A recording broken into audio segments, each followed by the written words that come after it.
All right, hey everyone, this is part 3 of drawing arms.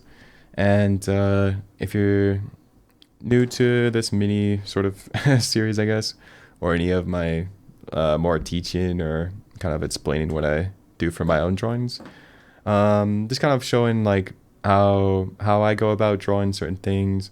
And this one's going to be about drawing or incorporating more like imaginative things into arms on characters, and kind of some ways that I would go about experimenting with them.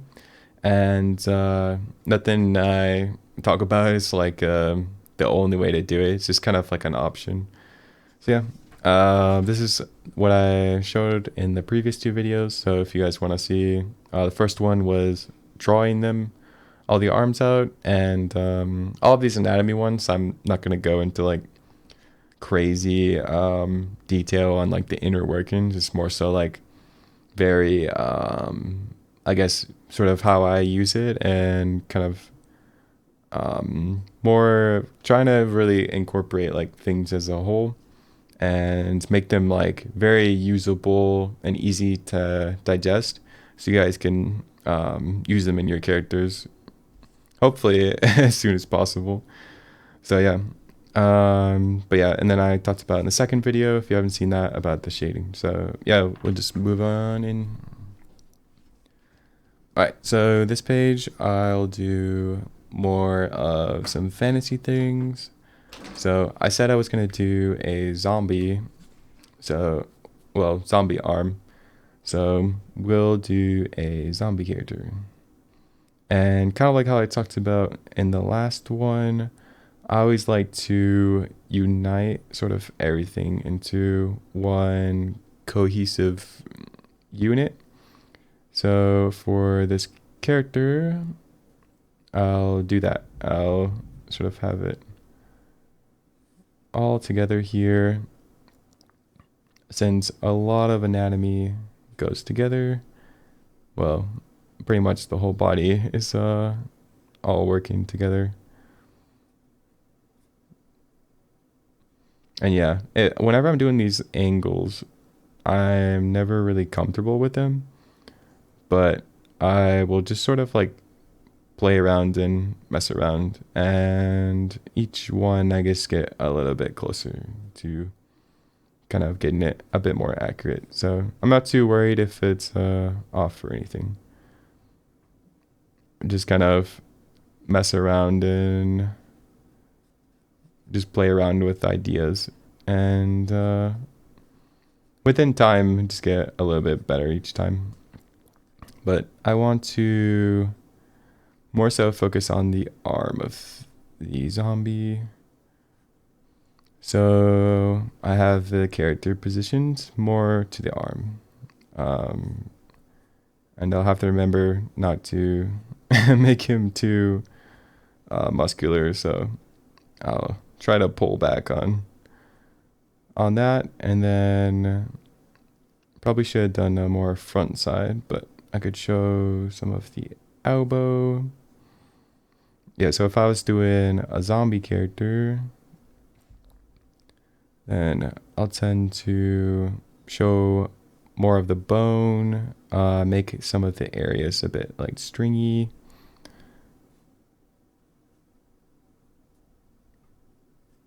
And maybe have some of the bone just sitting a little bit more towards the outside. And I really like doing zombies for when I really want to explore anatomy a bit more. I kind of talked about a previous video using sort of like how I'll sort of like tunnel vision on certain concepts. And so if I wanted to do anatomy, I really like to do zombies, and then I'll just do like a whole scene with zombies, so that then I'm kind of still having a bit of fun with drawing in general, and then also able to focus on anatomy a bit more than like a character that has a bunch of armor. Even though I think doing a character with armor, actually, still you're practicing a lot of anatomy, since a lot of armor is based on anatomy. So a lot of things you do, they'll still kind of work your way around to being useful. So I definitely wouldn't worry too much about what you draw or decide to do. All right, and then I'll kind of have the spine coming out. And then like how I talked about how I have my arm positioned will add a lot of weight to the character, and so I'll want to find a way to basically counterweight that.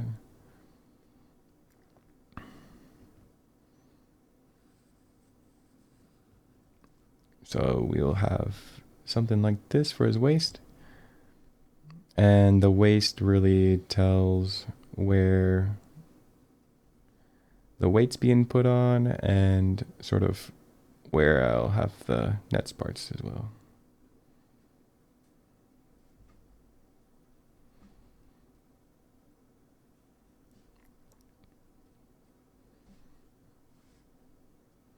And zombies, like a lot of other topics that I like to draw, are very free for what you can do with them.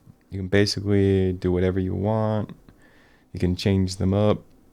And so yeah, we'll do... All right, I'll save a little bit of space, but I won't draw the legs because I want to save room for another character.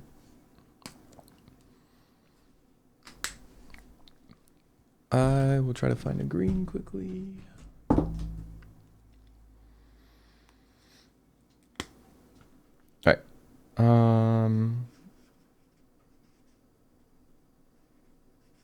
Yeah, I guess I could talk about a bit of tones for coloring a bit too. That might be a little useful.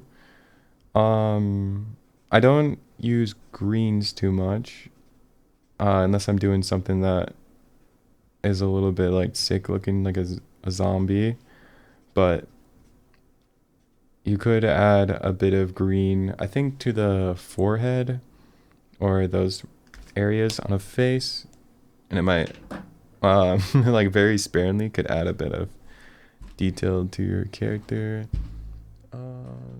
Find a pink. This is a very bright pink, but I'll wash it out with a bit of the skin tone underneath. But a lot of the areas that have a little bit of blood flow will have a bit of pink. And yeah, so you can kind of experiment around, see like what's a good balance for you of how much sort of pink you want to do. And it's kind of using pink and green and even blue can be a good way to expand a bit on skin tone if you want to kind of mess around with that a bit more. And a lot of the more blood flow areas will be a bit pinkish or reddish, so I like to put it on fingertips, palm of a hand, a bit on the cheeks and nose and lips. And then you could have a bit of like, I'll put on the ear a bit too. And then, yeah, so just an extra way to get a bit of detail or a little bit more of a realistic look. And then I'll come through, and any open areas come through with more of a skin tone.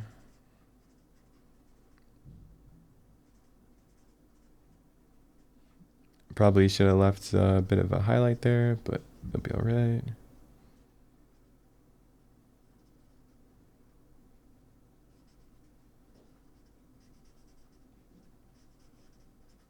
Yeah, and then if any of the pinks are like a little too bright, you could always go over it with another color if you're using markers or digital. Right, and I'll just wash through that. And we'll use a blue-gray just to get some hair color in here.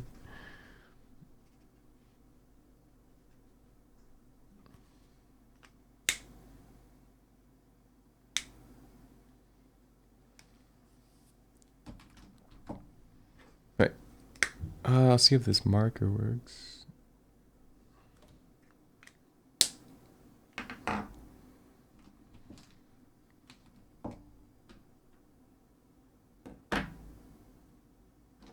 Right. I will do outline.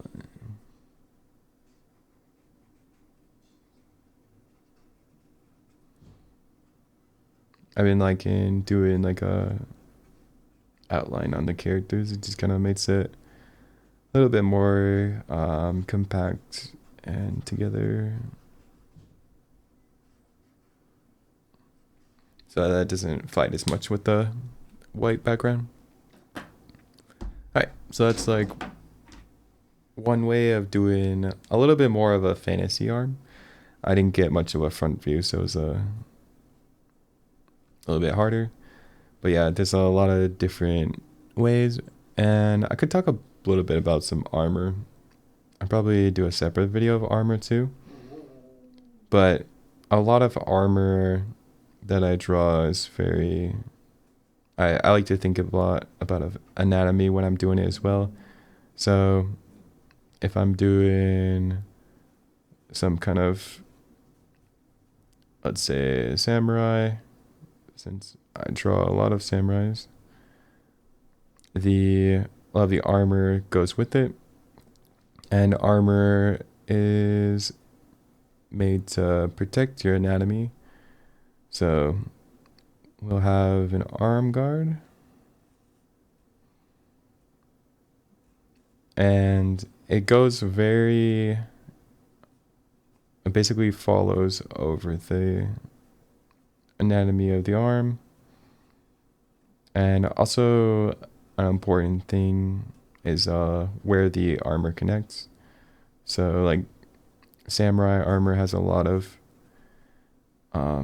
strings and ties to put everything together, and I think medieval armor does as well. And then when I do these pads over the arm, they're wrapping around the anatomy as well, even though it's a little bit loose. And then can't really see the shoulder, but then the shoulder pad is basically sort of acts as like that ball covering that your regular shoulder does. So it's like a lot of anatomy basically, or armor mimics the same things as anatomy. So experimenting around with anatomy can help also your armor, and also vice versa. I do a lot of armor drawings. I feel like that has really helped a lot of my anatomy, since they are basically the same thing with same sort of concepts, and also the same like spatial ideas kind of.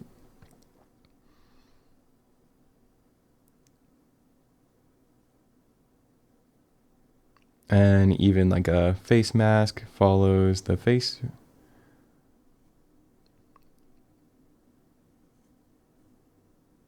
I guess when you think about it, it's kind of obvious, but not so obvious that the armor is made for like different parts of your body to sit on.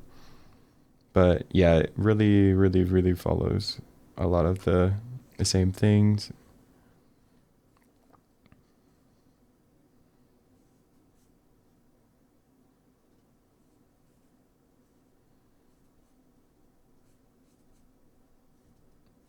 And yeah, so doing like a samurai, and then the shoulders, the arm guards, and the forearm, a lot of the same sort of space too. So going across the arm, we have the shoulder pad that sits on the shoulder. And then as we go down the arm, then we have the upper pads. You can literally put as many as you want if you're doing samurai, or any kind of like armor you come up with. And then you have the forearm, which has another piece of armor. And if you're making your own armor to go over, you can kind of use a lot of that same sort of concept, as you can have an arm piece that basically is just the shoulder. And then, I mean, you could put a strap and it will just go around. And then if you want to put some other clothes on, put some armor on the hands or whichever part you choose. And this is pretty like infinite of what you could do, but basically all the armor, anything you put on the arm, for it to kind of somewhat stay, will either need to be like strapped on, connected. Okay, and that's the other one I was gonna do is like more of a mechanical arm. So we could kind of mess around with some things. But yeah, so a lot of, even if it's like a machine arm and a little hard to see with the reflection. If I'm doing like a machine arm, I'll come up with like, and play around with a lot of mechanical parts that are just basically set onto the same shape as the other arm, zombie one. And let's say I wanted an underhang on this arm. And you can kind of, like, I'll do this a lot with a lot of different things when I'm practicing. Let's say we want a rifle to come out from underneath his arm.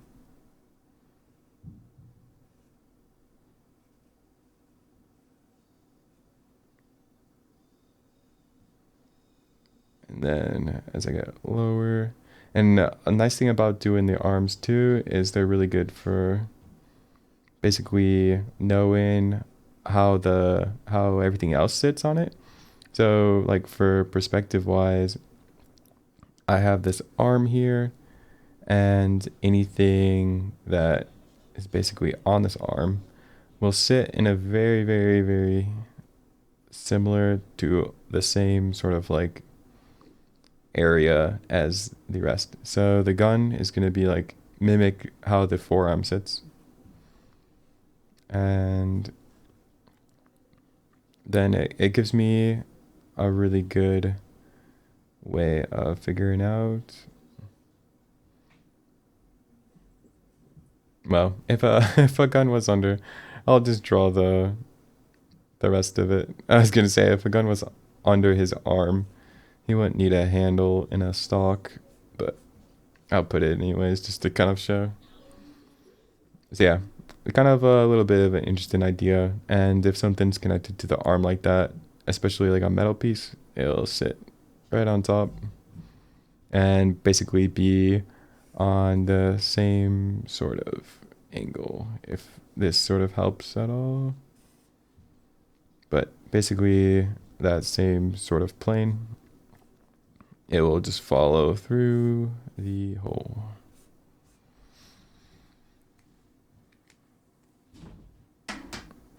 I'll add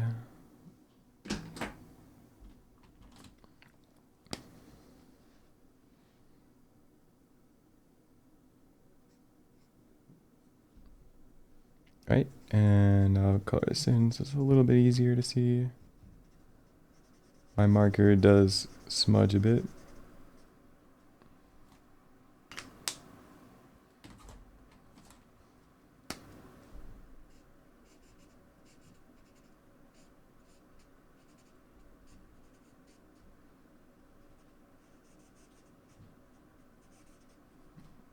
So yeah, kind of a little concept thing. But yeah, you can really mess around with arms, and I like to use it sometimes to set up a scene as well. Like if you want to have a more dynamic pose And let's say you want the character's hand going more towards the camera. I see a lot of people always ask how to draw something going towards the camera. Is a really not the greatest one for it, but usually I won't draw a hand going really towards the screen since I like draw like a lot of other characters.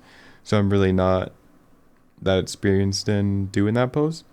But for kind of a similar idea, I like to use the arm as a way to start my drawings, and it can really sort of like pilot the whole rest of the drawing.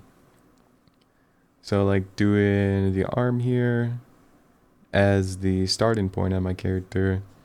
Now I'm kind of doing a pose that would have been a little bit harder to set up, especially with ink otherwise. So if I started with the head, which I usually will do, I wouldn't be able to get the same sort of like dynamic pose that's kind of going on, or at least this like foreshorten effect. So it's kind of where the arm can really determine how the rest of the drawing goes. And then I could continue this sort of like shinobi ninja. But yeah, this hand really is like 70% of the 70% of the drawing is just his arm going back there. And then I guess I could talk about too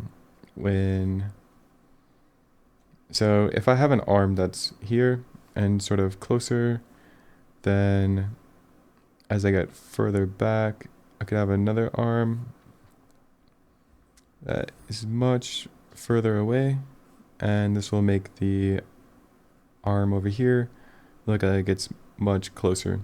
So kind of like a contrast, depending on how you want to have your arms. And also for running, I guess, whenever your character is doing some sort of action, and to make it a little bit more dynamic, you can have, if one arm is going forward like this, then you can have your other arm in the back go back. And then also the same thing for legs as well. Then so I have this arm, lost the skin tone color. If I have this arm going forward, then also I'll have the opposite. So this arm back here is shooting backwards. So my leg that I'll choose to have forward will be the opposite side. And kind of like I talked about before, to add a bit of balance. And then just like the same thing. So this arm is forward, or this arm is forward. Then I'll have this other leg shoot backwards to make it a little bit more contrast and a little bit more dynamic. So yeah, it's kind of a thing that I do a lot in my drawings, is the alternating. So that's another thing you could kind of play around and mess around with, is sort of like what is one arm doing, and then how will the other arm sort of like compensate for certain things, or basically balance out. Like if someone is swinging their sword across, then the other arm might try to correction the balance. And you can do a lot of things like that. You can have characters holding certain objects, and yeah, so that's kind of probably as far as we'll go with arms. Yeah, hope you guys enjoyed like the mini little series thing on arms. And yeah, I'll probably move on to maybe faces next probably be a. I don't know why I started with arms, but yeah. All right. Catch you guys later.